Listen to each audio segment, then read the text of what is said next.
it's pretty late. It's like 5:30 in the morning. We're on February break. I got my Dunkin' Donuts coffee, except for I'm moving. And my Dunkin' Donuts cups, I think, are at my old house still. Got my new apartment set up. Oh, what a pain in the neck. But I got my coffee. And yes, that is some freshly roasted Dunkin' Donuts coffee. Almost wasted a drop there. Yo, Newman, you told me to not be windy because your kids don't like when I'm windy. I don't care. My kids like when I'm windy. I'm just kidding. Not be windy. How could I not be windy? What the heck's that all about? How could I not be windy? I gotta talk. All right, kids, you ready to go? My name is Mr. Krause, but for the next few minutes, you can call me Mr. Answer Key. Oh, man, and not Mr. Penmanship, that's for sure. All righty. Let's talk about trigonometry review. Trigonometry review. All right. So, 6 trig functions. What? You only learned that there were 3. 3. That's how you do 3 in sign language, by the way. If you want to learn sign language, come to the Sign Language Club. It's on Monday night, Monday after school from 2:15 to 3:15. I started learning. I'm starting to learn. I'm learning with you. All right, here we go. We're going to learn 6. So 6 trig functions. So 6 is like this. That's how you do 6 in sign language. Just so you know. All right. So what you learned a little while ago is if you had a right triangle. Let's take a look at this right triangle. Let's blow up this right triangle. Oh, it's right behind my head. We don't want that. I don't know how to get it over there. All right. There we go. So what we learned is, first of all, you do remember that this little thing right here is called theta. Okay, so you're going to learn thetas and betas and gammas, and no, just mostly we're going to use theta. We'll use a couple others. Alpha as well.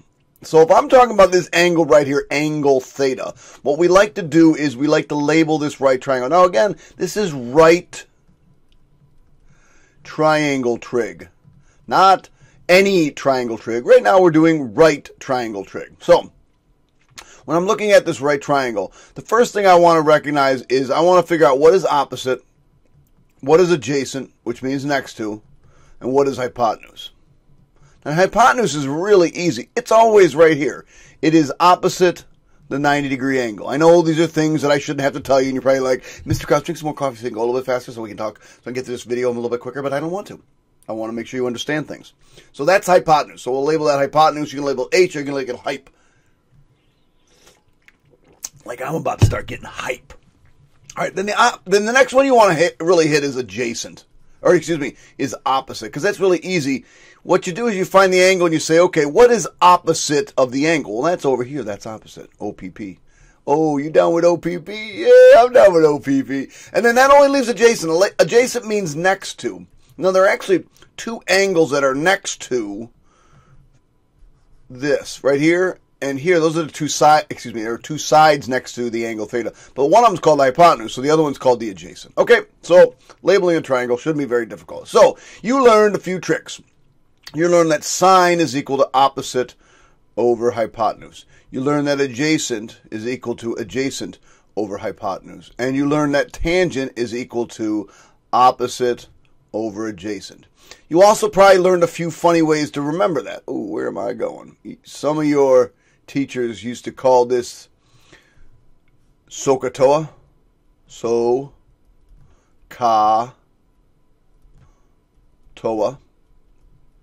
I don't like this one, but I know a bunch of teachers do, so I'll remind you that. So you can learn SOHCAHTOA. What I like to learn is this. And I'm going to teach you a couple more less than, a little bit more fun ones in class. But I like to learn mnemonic devices real quick. So I use some old horse caught another horse taking oats away. Now, that's the dumb one I learned in school. Ooh. Then this one is some old hippo caught another hippo tripping on alligators. I'll teach you a couple more in school. So what we want to learn right now, though, the new trig functions are called the reciprocal trig functions. Now, if you remember correctly, reciprocal just means we take a fraction and whoop, flip that sucker upside down. So we're going to learn the reciprocal functions. So the reciprocal function for sine is cosecant of theta. It's spelled cosecant. But obviously we don't want to write that. Now, if it's just the reciprocal, then wouldn't that be hypotenuse over opposite? Oh, yeah. Now, cosine's reciprocal function is secant. And we will abbreviate that SEC of theta, and that's equal to hypotenuse over adjacent. And our last one, this one's obvious, I think, or will be obvious, and that's cotangent, or cot. Please don't say, what's cot of theta? You will sound like a fool. Don't say cot of theta. You say cotangent of theta, and that's equal to adjacent over opposite. Now, I'm just going to remind you, math teachers all hate students because for some reason we put S with C and C with S. So if you're trying to remember, and you're going to have to memorize these, the reciprocal functions, just remember we math teachers hate kids, and so we decided to make it as difficult as possible. It's like magic. I didn't have a cup of coffee in my hand, and now I have a cup of coffee in my hand. That's just crazy. All right, so here's what we're going to do. We're going to work with a right triangle. I should have got my calculator up. So I don't even know where that thing is now. Ooh, I found it. All right, so we want the triangle foes right triangle sum, sun. Let's sine, cosine, and tangent for angle n. Now again, okay, now we're not going to tell you about theta. We're going to tell you about angle n. So angle n, as soon as they tell you what the angle is, and you learn this in geometry, as soon as you learn what the angle is, you take a sip of coffee. No, you don't. You come down here and you put a little angle mark. This is angle n, right? Why? Because n is right there. So what I want to do is I want to label this thing first. Label. Get in the good habit of opposite, adjacent, hypotenuse. So we're going to start with hypotenuse because that's the easy one. Here's the hypotenuse. Remember, it's opposite the 90-degree angle. Where is the opposite angle? Well, it's all the way across, as far away from or opposite of the actual angle.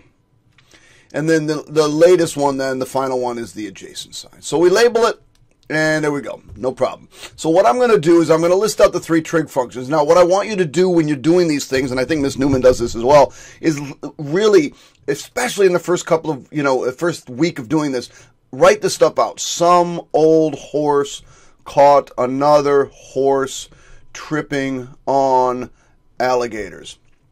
Okay? And so if you remember those, now say, okay, I need to find sine, and it's not good as saying just sine. You have to say sine of n or sine of theta. It's always going to be equal to a fraction or a decimal. It has to be less than 1 for sine and cosine at least. Now, and so sine is opposite over hypotenuse. So that's pretty easy. That's just 7 over 25. All right, pretty simple. Now we're going to do cosine of n. Cosine of n is also pretty simple. That's just a, we're missing the side. So, now we got a little bit of math to do. Oh my God, that's so awesome. So, one of the things you're going to want to remember is the Pythagorean theorem. The Pythagorean theorem. Everybody remembers that, right? A squared plus B squared equals C squared. Now, let me just remind you of something, kids. It's important that you understand that that is the hypotenuse. Okay? You can't...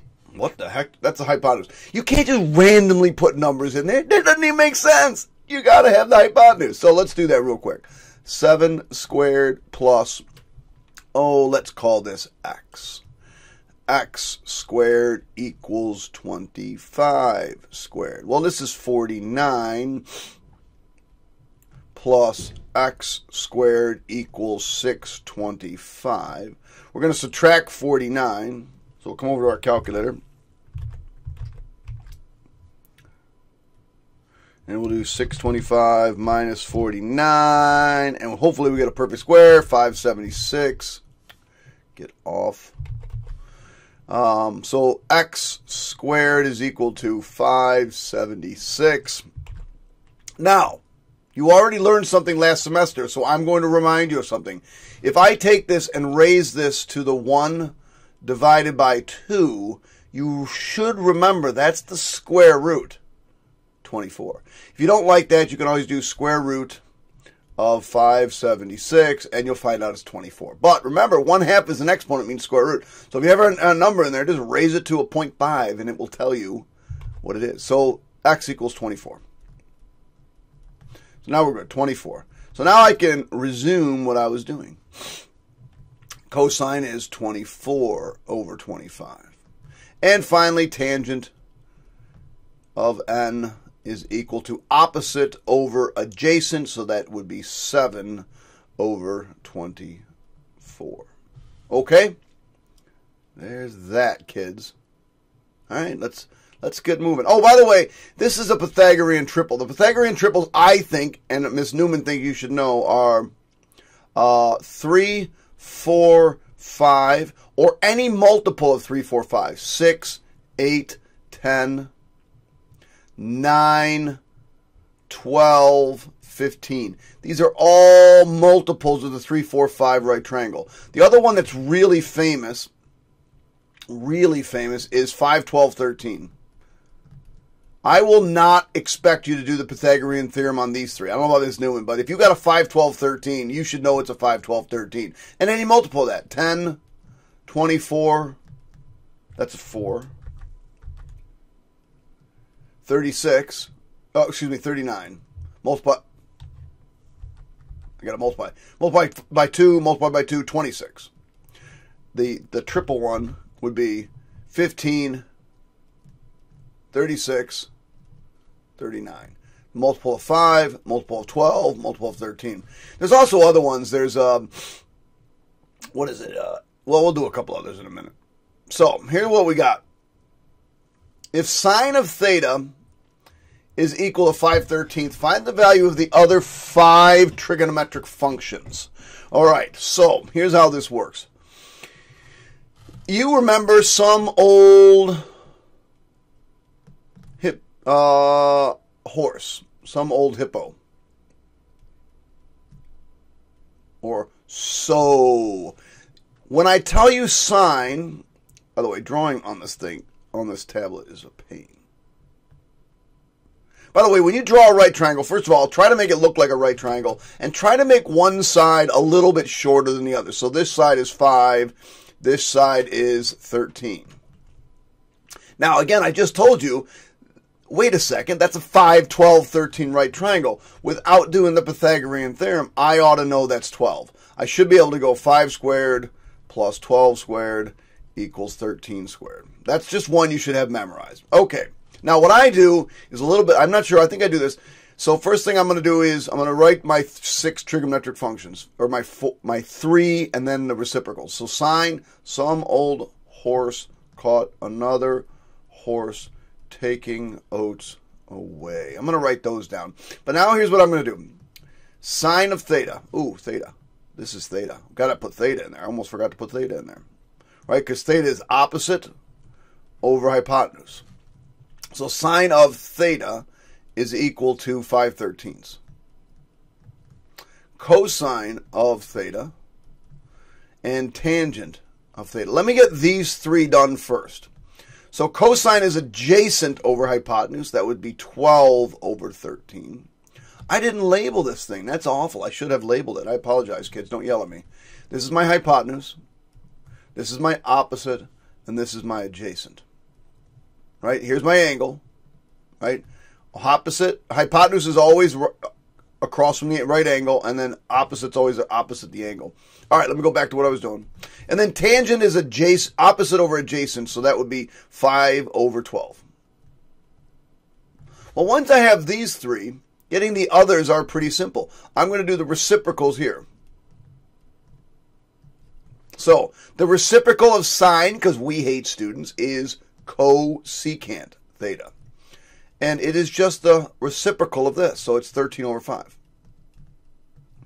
And secant of theta, again, we hate students, so we mix the letters up, C and S, S, and C is the reciprocal of that, 13 over 12. And finally, cotangent, hey, we kind of like students, is 12 over 5. So finding all 6 trig functions is not difficult, especially when you drink Dunkin' Donuts coffee. All right, kids, did you flip the side? We're going to talk about angle measures. Now, you all know that every quadrant, by the way, this is quadrant 1, this is quadrant 2, this is quadrant 3, and this is quadrant 4. And yes, we expect it to use Roman numerals. It's not that difficult. Each quadrant has 90 degrees in it.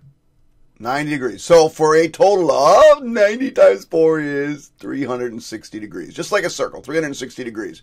Now we will always start, if we put an angle in a standard position, if we put an angle in standard position, then we will start the angle right here. And that ray is called the initial side. So that's the initial side of the angle. And then we will measure in a counterclockwise direction. So we go in this direction. So if we're going to measure a positive angle, if it's a positive angle, we're going to measure in a counterclockwise direction. And we will put the little arc right there. So this final side is called the terminal side. Terminal side. I don't know why I put a dot there. The terminal side.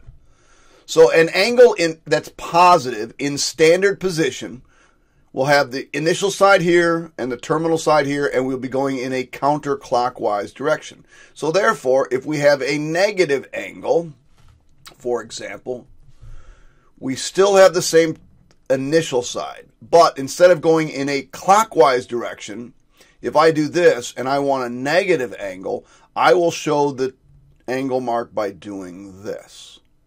And so this is a negative angle. Initial side, terminal side, but the direction of the flow is this way. That makes it a negative angle. And finally, angles bigger than 360 degrees. Okay, if you watch the Olympics, you know that, some of those snowboarders do angles much bigger than 360 degrees. So we will start still at the initial side. But here's the difference. In order to show that an angle is bigger than 360 degrees, the first thing you have to do is show that it is initially 360 degrees.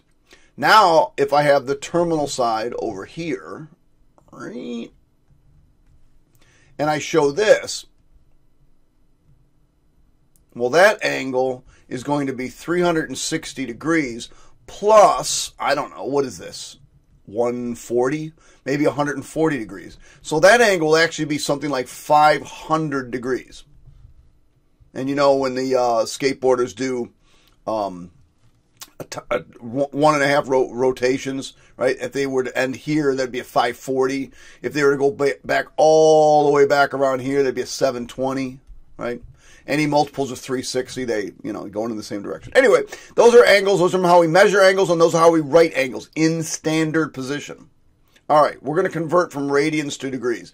Now, you don't actually necessarily have to memorize this because it is on your formula sheet. If you come over here to the formula sheet and we look at it, you'll see down here, what the heck just happened? You'll see down here that it gives you the conversion, right? So if I have radians and degrees, it's right here. But it's pretty easy. It's just 180 over pi.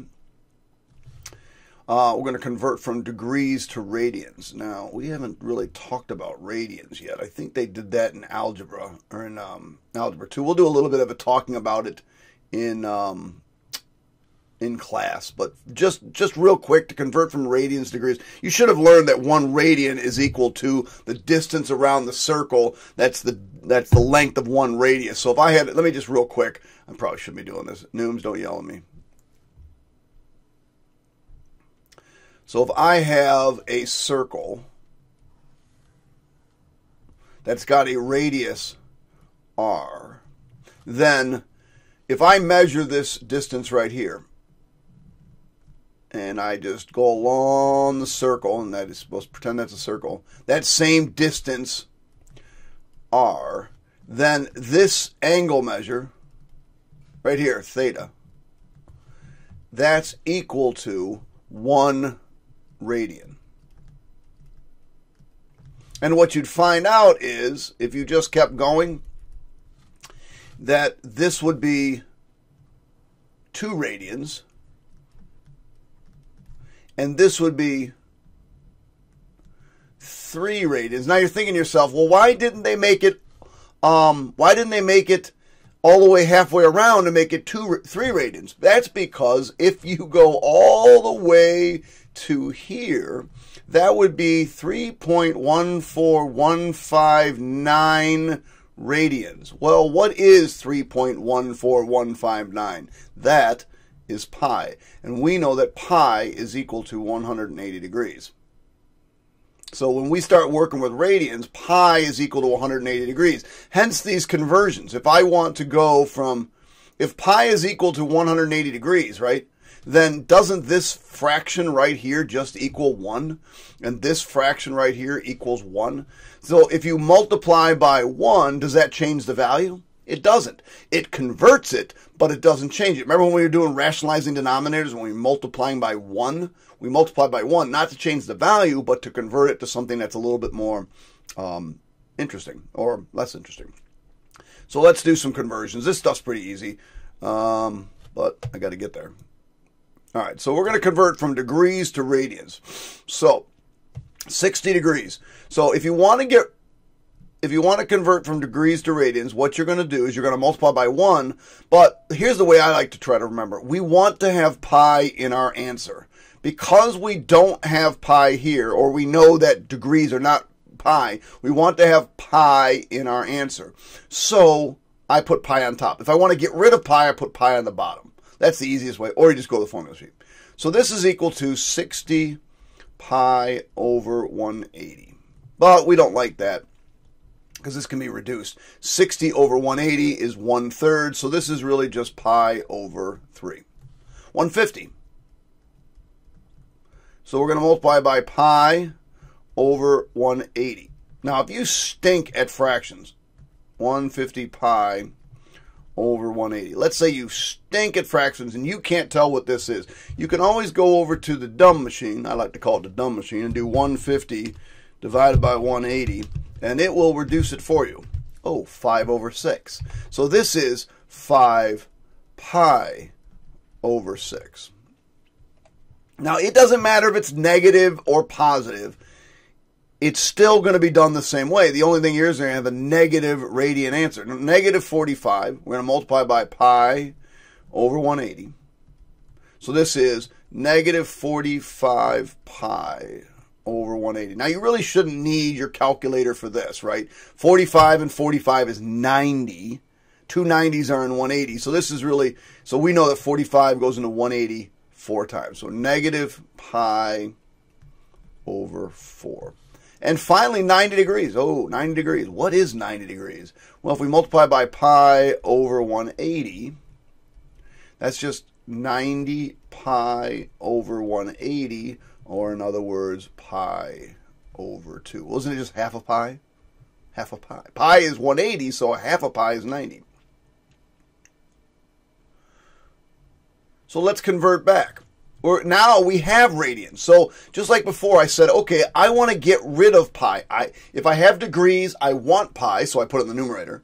If I have radians, I want to get rid of pi, so I put it in the denominator. And the pi's cancel. So I end up with 180 over 6, which is 30 degrees. All right, let's do it again. 3 pi over 2 times 180 over pi. Get rid of the pi's.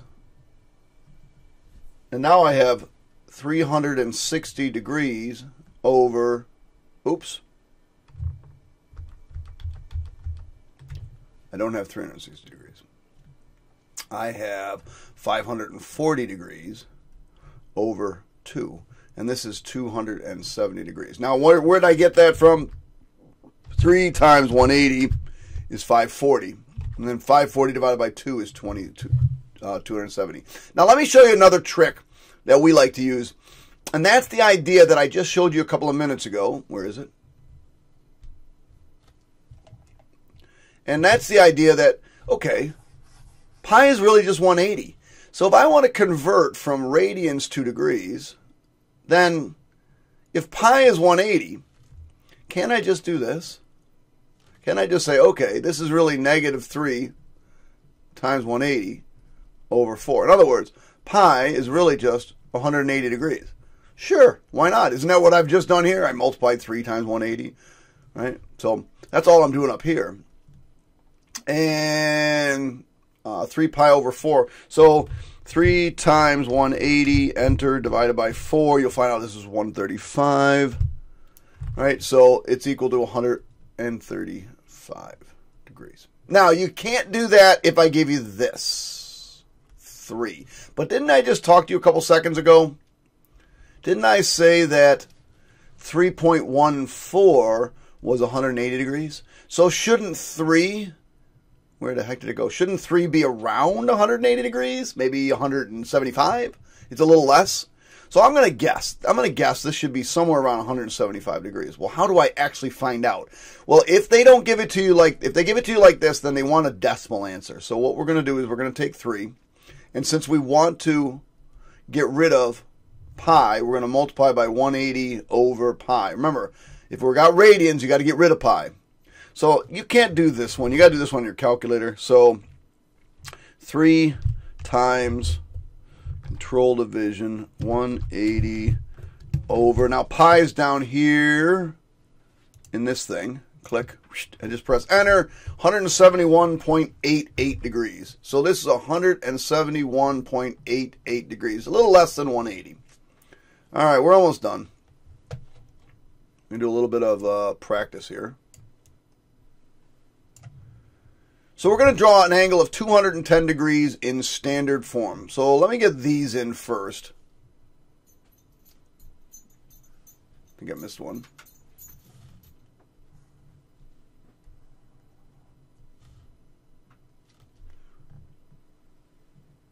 All right, so I'm going to do this in my... Now again, remind yourself, quadrant 1, quadrant 2, quadrant 3, quadrant 4. Always start with your initial side on the x-axis in the positive direction. To go positively, we need to go counterclockwise. Now, there's 90. There's 180. So 180, and then if I go another 30 degrees, that's about a third of the way down here, I'll be at 210 degrees. Uh-oh. Negative 5 pi over 4. Negative 5 pi over 4. Let me just ask you this question. I'm going to show you how to do this in a second, but what if this was a 4? What would 4 pi over 4 be? Negative 4 pi over 4. Wouldn't that just be the 4's would cancel and that would be just negative pi? So that would be 180 degrees. So 5 pi over 4 is a little bit more than 180 degrees in the negative direction. Now, the other thing we like to get you to start to think about is if it's divided by 4. If you divided pi by 4, 1, 2, 3, 4. Remember, this is pi over here, right? So 1, 2, 3, 4. Anytime you divide by 4, you're dividing each of these into 4 equal segments. So if I wanted negative 5 pi over 4, first of all, I'm going to go in the negative direction. That's this direction. So this would be 1 pi over 4, 2 pi over 4, 3 pi over 4, excuse me,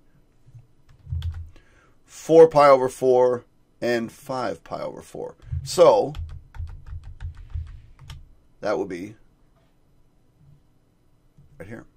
Negative 5 pi over 4. Now, if you don't like that and you want to convert, go ahead and convert. Negative 5 times 180, remember pi is 180, divided by 4.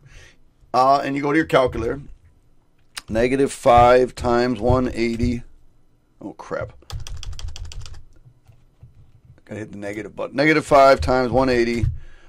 Enter.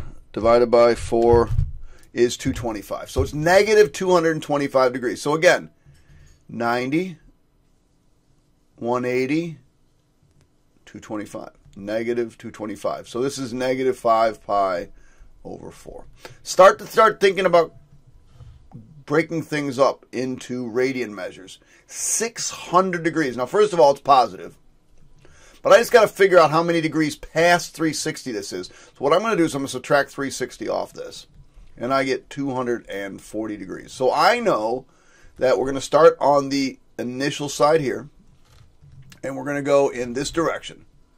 Now I'm at 360.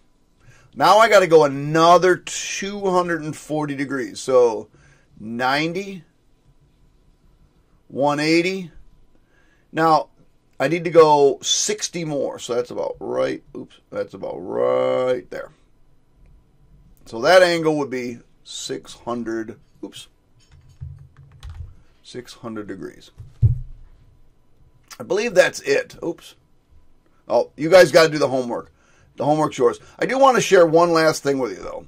And that has to do with radians, and you start thinking about radian measures, okay? Because you got to get a good handle on this over the next 2 years, because they do next 3 years, pre-calc, calc, they all do radians. Let's say I had something pi over 3, or something pi over 4, or something pi over 6.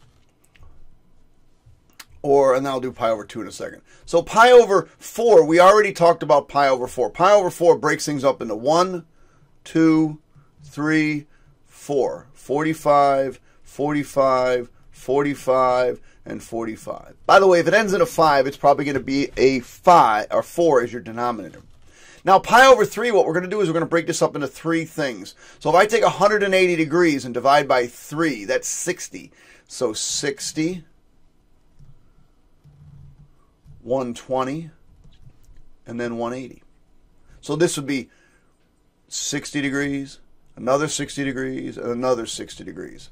Pi over 3, 2 pi over 3, and 3 pi over 3, which is just pi. By the way, this was pi over 4, 2 pi over 4, but isn't 2 pi over 4 pi over 2? 3 pi over 4, and 4 pi over 4. But again, 4 pi over 4 just cancels. Now, what do you think you're going to break this one up into? Let's see. If pi is 180, then pi divided by 6 is 30 degrees. So I'm going to do 30 degree angles. 30, 60, 90. 120, 150, 180. But each of these is 30 degrees. So this would be pi over 6. This would be 2 pi over 6, which is really pi over 3, which, if you remember, on this one over here, that would be 60 degrees. This is 3 pi over 6, but that's really pi over 2. 4 pi over 6, but that's really 2 pi over 3. 5 pi over 6, and again, 6 pi over 6, which the pi's cancel. So get in the habit of that. All right, guys, that's it. We're done. See ya!